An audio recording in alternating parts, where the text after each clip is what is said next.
दोस्तों, क्या आपको याद है 2021 की वो अक्षय तृतीया? अगर उस वक्त आपने सिर्फ 46,000 रुपए का सोना खरीदा होता तो आज उसकी जो वैल्यू है वो 1,55,000 से ज्यादा होती। जी हाँ, सिर्फ 5 साल में आपके पैसे 3 गुने से भी ज्यादा हो गए होते। लेकिन सवाल ये कि क्या सोने की जो ये रॉकेट जैसी रफ्तार है अब रुकने वाली है, या फिर 1,55,000 तो बस शुरुआत है और कीमतें 2 लाख के पार जाएंगी।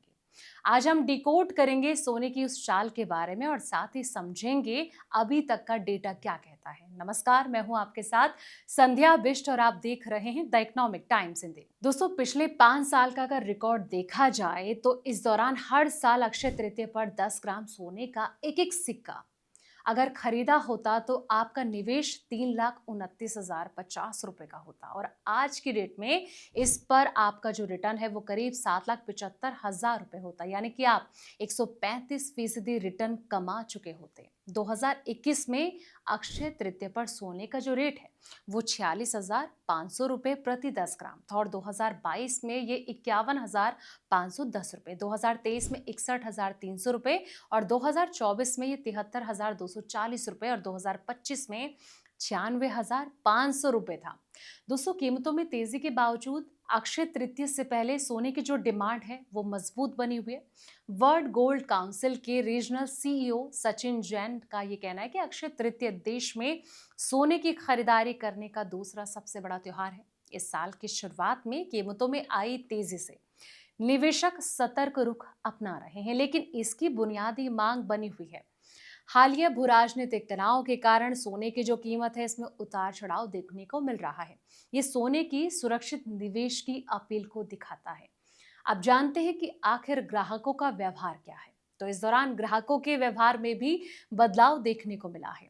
युवा खरीदारों का जो रुझान है वो हल्की और जो कंटेम्प्रेरी ज्वेलरी है इसकी तरफ है, और जैन का ये कहना है कि परंपरागत मांग बनी हुई है, लेकिन 22 कैरेट और 18 कैरेट की ज्यादा वरीयता मिल रही है। साथ ही लोग डिजिटल गोल्ड और गोल्ड ईटीएफ को भी पसंद कर रहे हैं।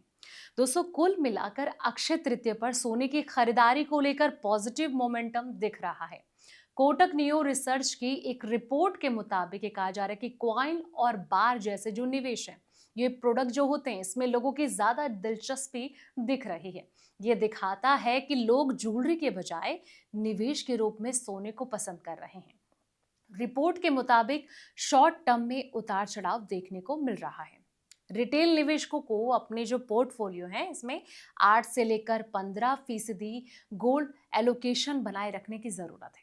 साथ ही सिल्वर को भी पोर्टफोलियो में शामिल किया जा सकता है। दोस्तों, पिछली अक्षय तृतीया से अब तक सोने की जो कीमत है इसमें करीब 60% की तेजी देखने को मिली है, और इसने निवेशकों को भी मालामाल किया है। हालांकि इस बार की जो स्थिति है वो ज्यादा आसान नहीं नजर आ रही। ईरान युद्ध हो गया, तेल की कीमतों में तेजी, और कहीं ना कहीं इंटरेस्ट रेट को लेकर जारी अनिश्चितता के कारण मामला जटिल लग रहा है।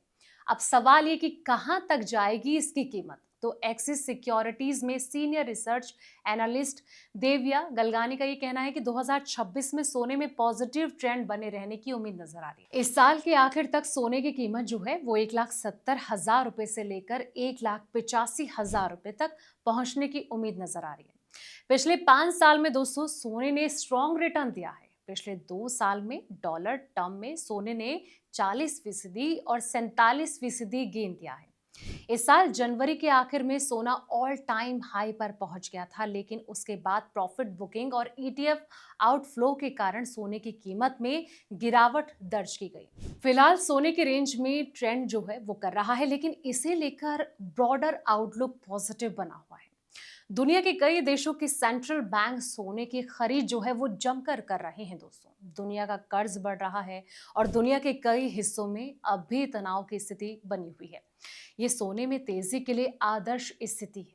विश्लेषज्ञों का अनुमान है कि इस साल यानी कि 2026 में सोने की कीमतें पॉजिटिव बनी रहेंगी। आने वाले समय में या तो स्टैगफ्लेशन यानी कि मंदी के साथ महंगाई के माहौल या फिर कच्चे तेल की जो कीमत है इसमें कमी से मददगार ये साबित हो सकती है। तो इसको लेकर आपकी क्या राय है? जिस तरीके से अक्षय तृतीया को लेकर ये प्रिडिक्शन इस रिपोर्ट के जरिए की गई है कि सोने का रेट आखिर कहां तक जा सकता है, तो दोस्तों आपको क्या लगता है? आपकी क्या सोच है? कमेंट सेक्शन में जाएं, अपनी राय जरूर दें। फिलहाल इस रिपोर्ट में इतना ही। ऐसे तमाम वीडियोस के लिए आप देखते रहें द इकोनॉमिक टाइम्स हिंदी।